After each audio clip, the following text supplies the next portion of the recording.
That is what I like to call fever basketball. It's fever versus everybody, as Ken Swift would say. Shout out to him. And go look at his Twitter if you want to buy this t-shirt. Fever versus everybody. That was fever basketball. And if you agree that that was fever basketball, subscribe. We are trying to get to 49.2 thousand subscribers by the end of the day. And lads, on the video, if we could get 1,000 likes, that'd be insane. But also, on the stream, we're only 190 off. We got 2,000 people in here. If we get to 1,000 likes, that'd be absolutely incredible. Lads, the Indiana Fever. That is fever basketball at its finest. Fever ball at its finest. As a team, by the way, 7, 8, 9, 10, 11, 12. The least turnovers the Fever have had in a game as a team since Caitlin Clark got hurt. Thank you, Tom, for the $10. Really appreciate that. The least turnovers they have had. Which means, as we've always said, individual player turnovers don't mean as much as people think. The Indiana Fever have come out and dominated.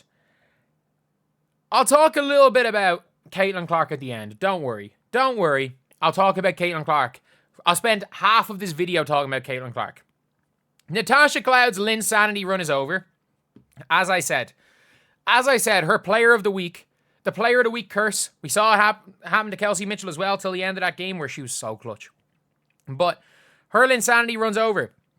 I got a DM from somebody going, Natasha Cloud's great. Why are you talking about her Linsanity run? I'm like, was there a Linsanity run? I was like, she can play defense. Not a great offensive player. Forget the referees. The referees. This was apparently a foul. This was apparently a foul on Lexi Hull. And there were so many of them throughout the game. Breanna Steward shot 14 free throws. Stewie shot 14. Half of them phantom fouls.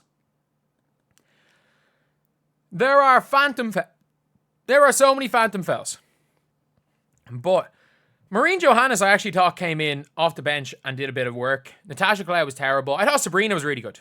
Sabrina actually had the most points in that game, which is a crazy thing. Well, to be fair, she had 17 in the first half.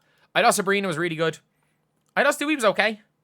I thought she was all right. I thought Niara started off really well, but really struggled in the second half. But the Indiana Fever just put up 102 points on the Liberty. The best offense in the WNBA is not the Lynx. It is not it is not like whoever's putting up the most points. It's not the Aces, none of these. The best offense in the WNBA is Caitlin effing Clark. Thank you, Bose, for the $10. Only 7 in a second, but she needs to get back in game condition. Yeah. Caitlin was dead. She was exhausted. She was absolutely exhausted. And still, I understand she had 25 in the first half. She had 0 in the fourth quarter. Oh my God. Oh my God. Thank you so much for $102, Ken. Oh my God. I've got to losing track of things. But, yeah, so Kelsey Mitchell was plus 21. Aaliyah was plus 10. They went on a run in the fourth quarter without Caitlin Clark. And a big reason for that, if I'm going to criticize her when things are bad, I'm going to praise her when things are good. Because Sid Colson did exactly what she was meant to do. She did exactly what she was meant to do. And what she did was push the pace, play aggressive defense, and run. Other than the 3 minutes where Stephanie White just said, you know what? We're winning this game by running and pushing the floor and playing a motion offense and hitting threes. We're going to just start running the motion offense, the pass screen away or pass screen through, and we're going to run a motion offense that doesn't work. Like at this stage, Steph White, stop trying to run a motion offense with this team. The team is not smart enough. I'm not going to use smart enough. Their play styles don't work for a motion offense. Their natural play styles don't work for a motion offense. They don't. But Sophie Cunningham, I thought the job she did on Stewie was exceptional. Look, bad game for Natasha Howard. Real bad game for Natasha Howard. It happens. Like, players will have good games. Players will have bad games. It is what it is. Natasha Howard, I felt like, had a very, very bad game. But look, she's won us games. She's won the Indiana Fever games. Lexi Hull is the funniest player I have ever watched. As in, she is like so good at shooting when she's open. She's so bad at layups.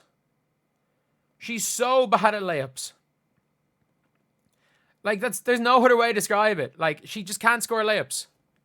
And for someone who is so good at shooting the 3-ball, you would assume layups would be a given. And by the way, she made a clutch, tough layup down the stretch. She made a really clutch, tough layup.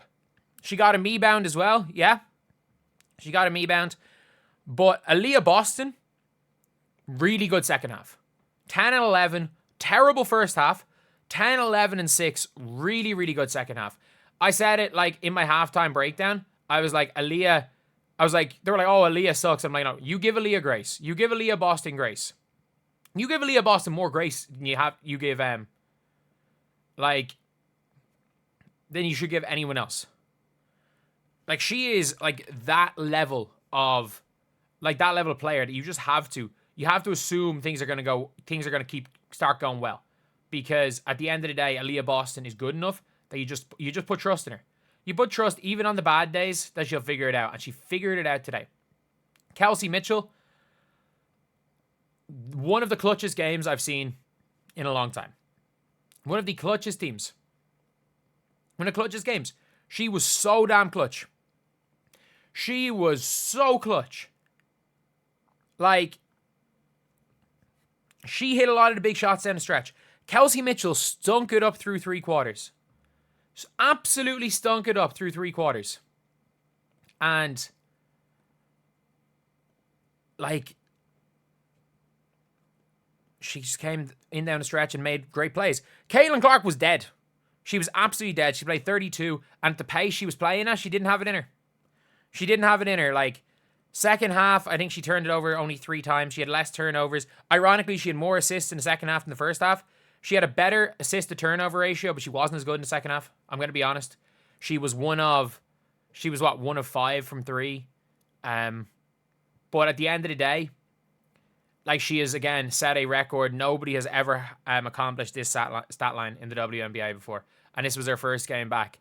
And it shut up all of the noise. For people saying Caitlin needs to reduce her turnovers, like, I don't care. Like, you do not understand how few live ball turnovers Caitlin Clark commits. Most of her turnovers are dead ball. Turnovers. Or she gets fouled. I would, like, if she was committing... I was worried about the turnovers last year. I was really worried about last year's turnovers when she was committing live ball turnovers, where she was getting stripped in the backcourt. She was committing a lot of live ball turnovers. But, like, points off turnovers? Both teams had a lot of points off turnovers there. I'd be more concerned of her live ball turnovers than dead ball, to be honest. But Caitlin, in the first half, played the best half I've seen from a WNBA player all year. She dominated. They couldn't do anything. They could not live with her. Yes, she slowed down the second half. I'm going to be honest. She slowed down in the second half. But it's to be expected. It's to be expected when you just take over. And by the way, when Caitlin was off the floor, they stopped trying to slow it down. There was a spell where they nearly let the Liberty back into the game. Thank you, Eric, for the $2. She's the best player in the W. I think it's going to be tough. It's tough to overtake Nafisa Collier. Fee did also put up 32 today. But, like, it is unbelievable. The Liberty are missing 2 starters. I mean, the Fever were also missing Dewana Bonner. And it was Caitlin's first game back. And also, they were missing 2 of their starters, but, like, they still had 4 starters. They still had Tash Cloud. They still had Sabrina Eskew. They still had Breanna Steward. And they still had their greatest player, the referee. they still had some of the weirdest calls I've ever seen in my life go for them. Like, Fever got momentum. It was a 3-point game and the Fever went on an 8-0 run, and they literally stopped the game for 3 minutes to review a 3-point call where Kelly Smith was that much outside the three. This was a dominant win for the Indiana Fever. Absolutely dominant.